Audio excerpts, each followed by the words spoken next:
afternoon po. Fresh.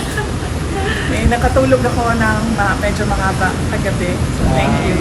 Magbigay lang ako ng update sa inyo sa nangyayari sa taas.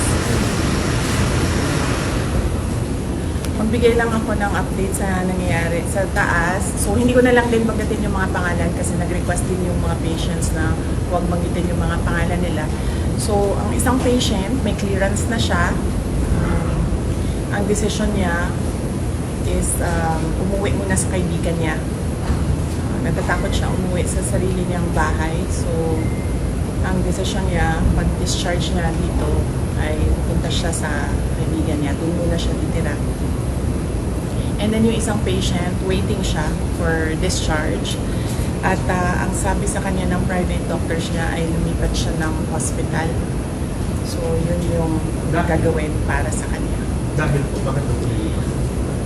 Well, hindi niya nasabi sa akin. Ang nasabi lang niya sa akin ay yun yung gusto ng private doctors niya na lumipat siya ng another hospital. So, yun din yung gagawin niya kasi right now, yun lang din yung pinagkakatiwalaan niya, yung mga doktor. Tonight po siya lilipat. Nag-aantay siya ng kanyang discharge and clearance. Yung contempt order kay Atty. Zaray Canores, dapat kung matatapos yung delay, ano pong balikan? Na-extend po ba or hindi na nag-lapse na? Malamang siguro wala na yon kasi nag-aantay na lang yung lawyer dito sa taas ng clearance from all the offices concerned. So, likely baka considered as nag-lapse na yon. But ang gusto lang talaga ng lawyer is merong document na nagsasabi na cleared na siya.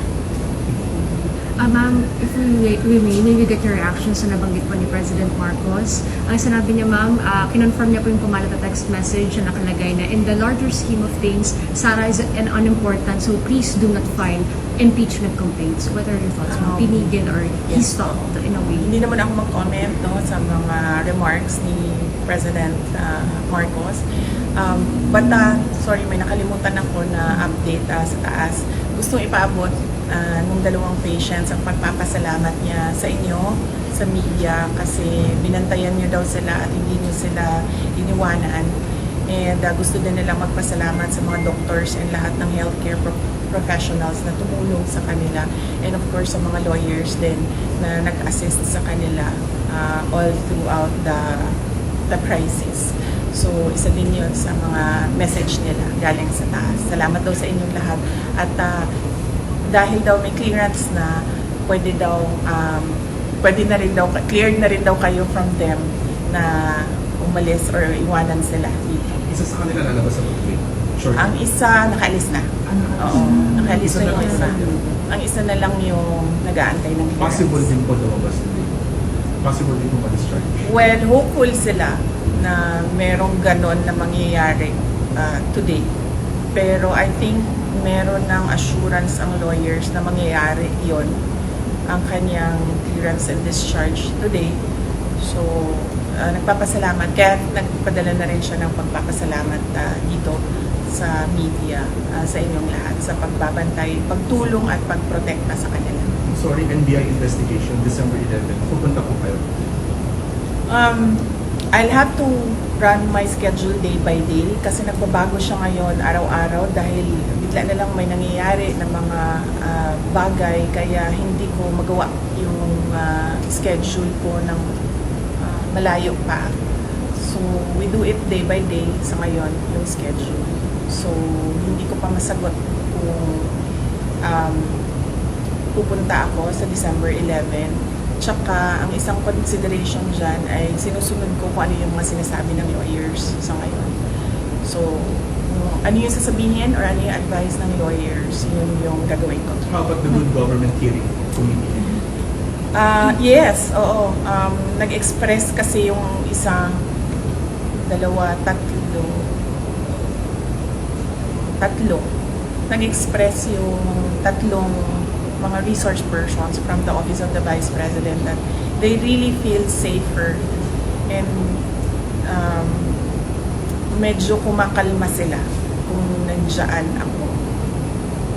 Ang worry ko lang is right now, wala na kasi kaming chief of staff. Affected din yung assistant chief of staff ng office.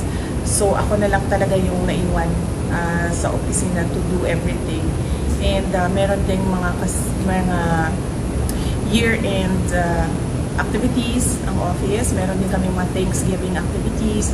Meron kaming budget utilization review dahil merong mga budget na kapag hindi nagamit, naglalapse yan by December 31, as well as yung planning for January 1 kasi bago na yung budget by January 1. And kung nakikita nyo, December na bukas, so we have just 1 month to do all those things. So, yun lang naman yung problem ko. Ma'am, yun ko lang din po kayo ng comment regarding po sa sinabi po ni Congressman Jay Kong Hoon po na kung hindi lang daw po kayo maagang nag-ambisyon na mag-presidente, tahimik daw po ang lahat.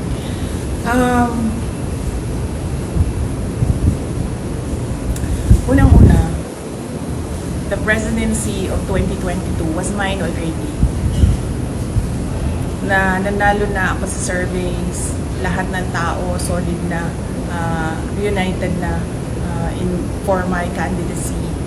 Pero I gave it away because I felt I had to do some other things other than being President of the Republic of the Philippines. Pangalawa, hindi ako yung nagsabi sa kanila na magbukas sila ng investigation or inquiry in aid of legislation that is more like a political persecution and harassment of OVP personnel.